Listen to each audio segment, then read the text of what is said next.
ಸರ್ವಮಂಗಲಮಾಂಗಲ್ಯೆ ಶಿವೆ ಸರ್ವಾರ್ಥ ಸಾಧಕೆ ಶರಣ್ಯೆ ತ್ರ್ಯಂಬಕೆ ದೇವಿ ನಾರಾಯಣಿ ನಮೋಸ್ತುತೆ.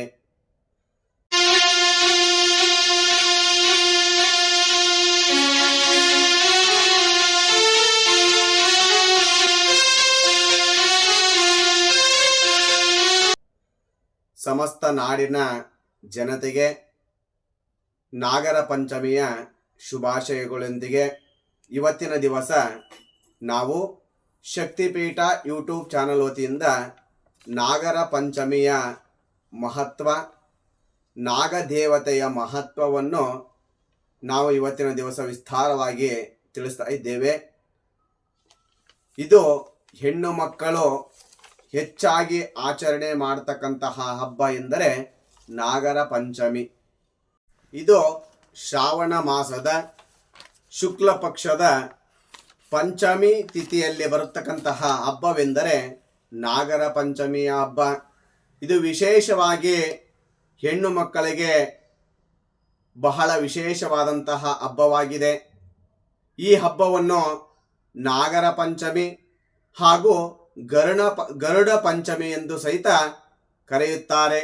ಪ್ರಥಮದಲ್ಲಿ ಹುತ್ತವನ್ನು ಪೂಜೆ ಮಾಡಿ ಹುತ್ತಕ್ಕೆ ಹಾಲೆರೆದು ಆ ಹುತ್ತದಿಂದ ಮಣ್ಣನ್ನು ಮನೆಗೆ ತಂದು ಆ ಮಣ್ಣನ್ನು ಹತ್ತಿಯಿಂದ ಹಾಗೂ ಹಾಲಿನಿಂದ ಮಿಶ್ರಿತ ಮಾಡಿ ಆ ಮಣ್ಣಿನಿಂದ ನಾಗರ ಹೆಡೆಯನ್ನು ಸಿದ್ಧಪಡಿಸಿಕೊಂಡು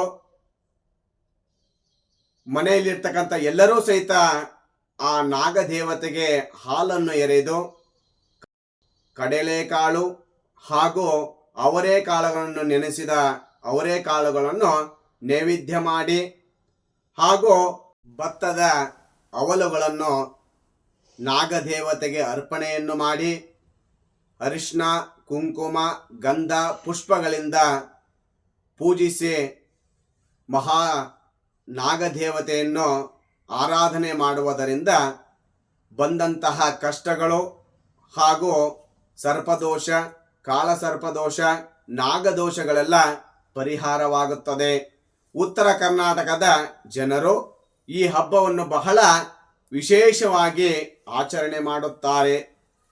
ಹೇಗೆಂದರೆ ಚಿಕ್ಕ ವಯಸ್ಸಿನಿಂದ ಹಿಡಿದು ವಯೋವೃದ್ಧದವರೆಗೂ ಈ ಹಬ್ಬವನ್ನು ಬಹಳ ವಿಜೃಂಭಣೆಯಾಗಿ ಆಚರಣೆ ಮಾಡುತ್ತಾರೆ. ಮನೆಯಲ್ಲಿ ವಿವಿಧ ಬಗೆಯ ಲಾಡುಗಳನ್ನು ತಯಾರಿಸಿ, ವಿವಿಧ ಬಗೆಯ ಉಂಡೆಗಳನ್ನು ತಯಾರಿಸಿ, ಅದು ಯಾವುದೆಂದರೆ ಶೇಂಗಾ ಉಂಡೆ ಹಾಗೂ ಭತ್ತದ ಅವಲಿನ ಉಂಡೆಯನ್ನು ಹಾಗೂ ಎಳ್ಳಿನಿಂದ ತಯಾರಿಸಲ್ಪಟ್ಟಂತಹ ಉಂಡೆಯನ್ನು ಸಿದ್ಧಪಡಿಸಿಕೊಂಡು ಆ ನಾಗದೇವತೆಗೆ ನೈವೇದ್ಯವನ್ನು ಮಾಡಿ ಅದನ್ನು ಸ್ವೀಕಾರ ಮಾಡುತ್ತಾರೆ. ಹಾಗೂ ಇದು ಉತ್ತರ ಕರ್ನಾಟಕದಲ್ಲಿ ವಯೋವೃದ್ಧರು ಸಹಿತ, ಚಿಕ್ಕ ಮಕ್ಕಳು ಸಹಿತ ಜೋಕಾಲಿಯನ್ನು ಆಡಿ ಬಹಳ ಕುಣಿದು ಕುಪ್ಪಳಿಸುವಂತಹ ಹಬ್ಬ ಈ ನಾಗರ ಪಂಚಮಿಯ ಹಬ್ಬವಾಗಿರುತ್ತದೆ. ಭೂದೇವತೆಗೆ ಹಸಿರಿನ ಹೊದಿಕೆಯನ್ನು ಹಾಕಿದ ಹಾಗೆ ಕಾಣುವಂತಹ ಈ ಶ್ರಾವಣ ಮಾಸದಲ್ಲಿ ಬರುವಂತಹ ಹಬ್ಬವೆಂದರೆ ಅದು ನಾಗರ ಪಂಚಮಿಯ ಹಬ್ಬವಾಗಿರುತ್ತದೆ. ಈ ಹಬ್ಬವು ಬಹಳ ವೈಶಿಷ್ಟ್ಯತೆಯನ್ನು ಪಡೆಯುವುದಕ್ಕೆ ಕಾರಣವೇನೆಂದರೆ ಶ್ರೀಕೃಷ್ಣ ಪರಮಾತ್ಮನು ಯಮುನಾ ನದಿಯ ತೀರದಲ್ಲಿ ಮಹಾಕಾಳಿಯನ್ನು ಮಂಥನವನ್ನು ಮಾಡಿ ಸಂಹಾರ ಮಾಡಿದಂತಹ ದಿನ ಈ ನಾಗರ ಪಂಚಮಿ ದಿನವಾಗಿರುತ್ತದೆ. ಕೃಷ್ಣ ಪರಮಾತ್ಮನು ತನ್ನ ಸ್ನೇಹಿತರೊಂದಿಗೆ ಯಮುನಾ ನದಿಯ ತೀರದಲ್ಲಿ ಆಟವಾಡ್ತಾ ಇರ್ತಕ್ಕಂತಹ ಚೆಂಡು ಯಮುನಾ ನದಿಯ ದಡದಲ್ಲಿರ್ತಕ್ಕಂಥ ಒಂದು ರಂಬೆಯ ಮೇಲೆ ಬೀಳುತ್ತದೆ. ಅಲ್ಲಿಯೇ ಇದ್ದಂತಹ ಮರದಲ್ಲಿ ಮಹಾಕಾಳಿ ಎಂಬ ನಾಗವಾಸವಾಗಿತ್ತು. ಆ ಹಾವು ಆ ಕೃಷ್ಣನನ್ನು ನೋಡಿ ದಾಳಿ ಮಾಡುವುದಕ್ಕೆ ಮುಂದಾಗುತ್ತದೆ.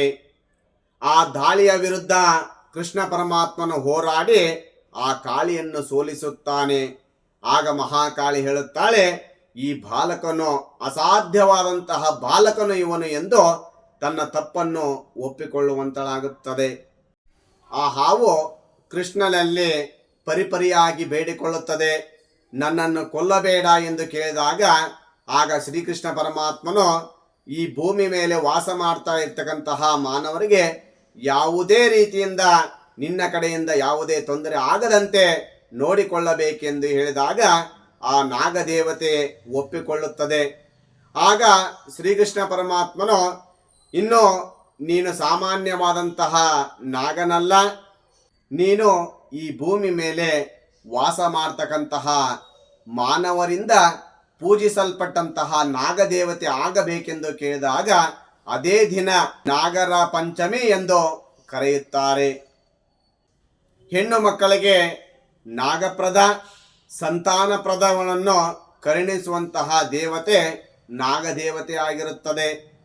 ಸರ್ಪದೋಷ, ನಾಗದೋಷ, ಸಂತಾನ ದೋಷ ಹಾಗೂ ನಾವು ಮಾಡ್ತಾ ಇರ್ತಕ್ಕಂತಹ ವ್ಯಾಪಾರ ವ್ಯವಹಾರದಲ್ಲಿ ದೋಷ ಮುಕ್ತವಾಗಲು, ದಂಪತಿಗಳ ಕಲಹ ನಿವಾರಣೆ ಆಗಲು ನಾವು ಆಚರಣೆ ಮಾಡ್ತಕ್ಕಂತಹ ಪೂಜೆ ಎಂದರೆ ಅದು ಸರ್ಪದೋಷ ನಿವಾರಣೆಯ ಪೂಜೆ ಆಗಿರುತ್ತದೆ. ಅತ್ಯಂತ ಪ್ರಬಲವಾದಂತಹ ದೋಷವೆಂದರೆ ಅದು ನಾಗದೋಷವಾಗಿರುತ್ತದೆ. ನಾಗರ ಪಂಚಮಿ ಆಚರಿಸಿಕೊಳ್ಳುವುದರಿಂದ ಈ ದೋಷಗಳೆಲ್ಲ ಮುಕ್ತವಾಗುತ್ತದೆ. ವಂಶ ಪಾರಂಪರಿಕವಾಗಿ ಬರುವಂತಹ ದೋಷವೆಂದರೆ ಅದು ಸರ್ಪದೋಷ, ಕಾಲಸರ್ಪದೋಷ, ನಾಗದೋಷ ಎಂದು ಕರೆಯುತ್ತಾರೆ.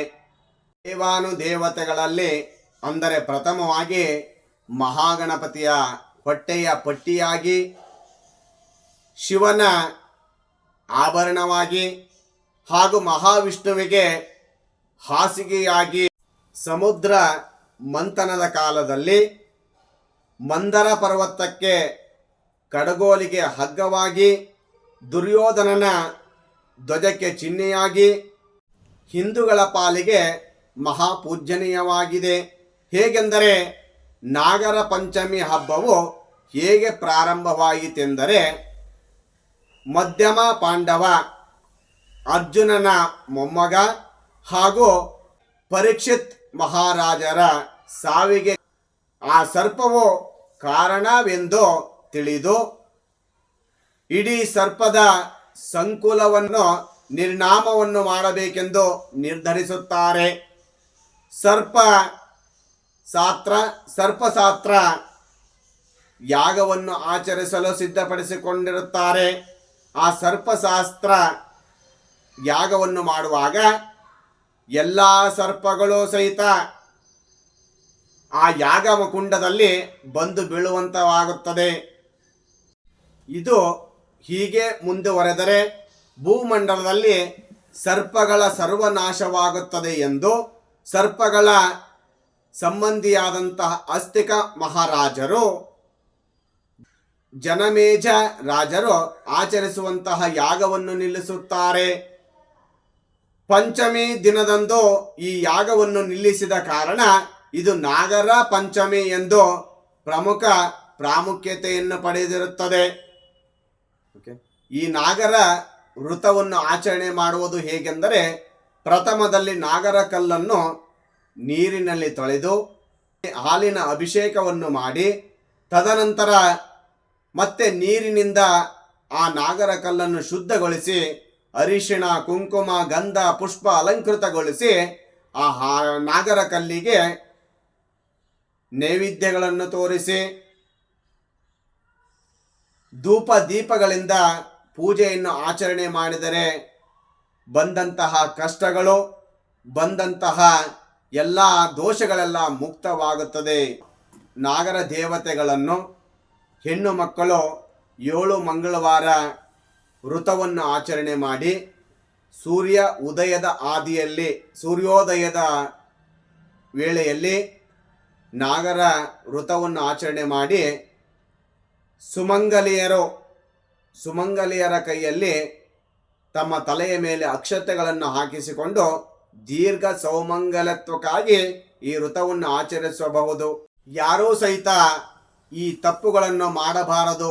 ಏನೆಂದರೆ ಸೂರ್ಯ ಅಸ್ತ ಆದ ನಂತರ ನಾಗರ ಪೂಜೆಯನ್ನು ಮಾಡುವುದು ಹಾಗೂ ಅಶ್ವತ್ಥ ಕಟ್ಟೆಯನ್ನು ಸುತ್ತುವಂಥದ್ದು ಹಾಗೂ ನವಗ್ರಹಗಳನ್ನು ಸುತ್ತುವಂತಹ ಕಾರ್ಯಗಳನ್ನು ಯಾರೂ ಸಹಿತ ಮಾಡಬಾರದು.